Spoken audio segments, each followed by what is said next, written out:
Shout out to Klarity. Taking what your brother had.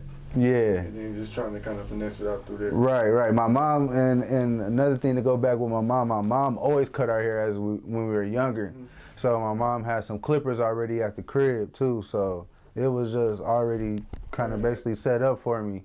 Really to, you know, all right, I know mom got the clippers down here in the closet. Right. Then you got the guards, you know, just went for it really. Okay. So yeah. After high school, let's talk about the actual professional, you know, barber world. Where was your first shop and where was your first kind of setup at for barbering? Okay, so barbering, it was basically, before barbering, I wanted to be a teacher. So barbering was secondhand to me, so I was working at a school, being a teacher's assistant, and then doing the barbering on the second hand. So barbering came for me, working in my first shop was True Styles and Fades. And when I bumped into the owner, we was actually at the store. I remember we was at the Dollar General. We were at a Dollar General and we was in the hallway, and you know, a little bit later I found out that actually one of my friends put the word in from me. And then I ran into the owner at the Dollar General. He said something to me about cutting hair. So, you know, he said he had a spot for me. So it took me, I waited 3 months to get my game together, get my game tight a little bit. Right. So when I finally bumped up and finally got my courage together or whatever, I went up to the barber shop, told him I was ready. He thought I was lying.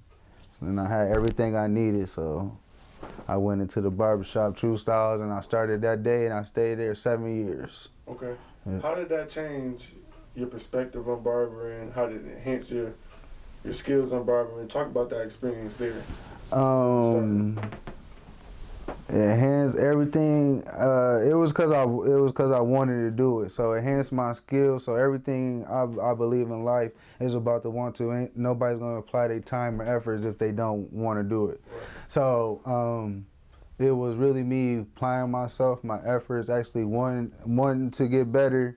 My peers, my other guys that was working around me, they were real good. So I wanted to be as good as them also. So yeah, that's really what it stemmed from. So in regards to, you know, that first shop, talk about the transition out of there. You say you were there for 7 years. Mm-hmm. How did you kind of move into, you know, where you are now? 7 years. Talk a little bit about where you are now too. Okay. That shop, I would honestly say, I tell people all the time, that shop really made me.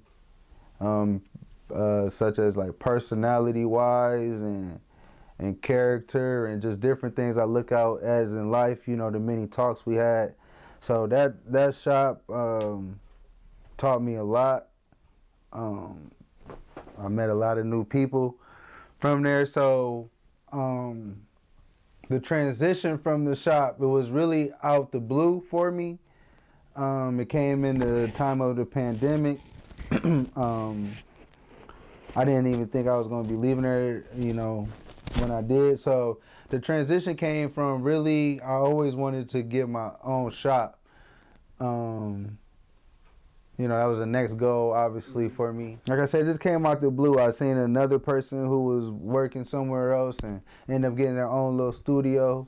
So I ended up reaching out to them and talking to them about, you know, how did you get in there? You know, what were the requirements, this and that. So I was like, shoot, hit the person up.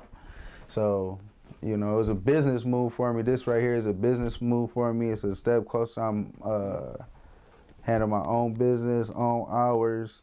You know, I had that at the other spot too, but it's just I'm in more control here, you know.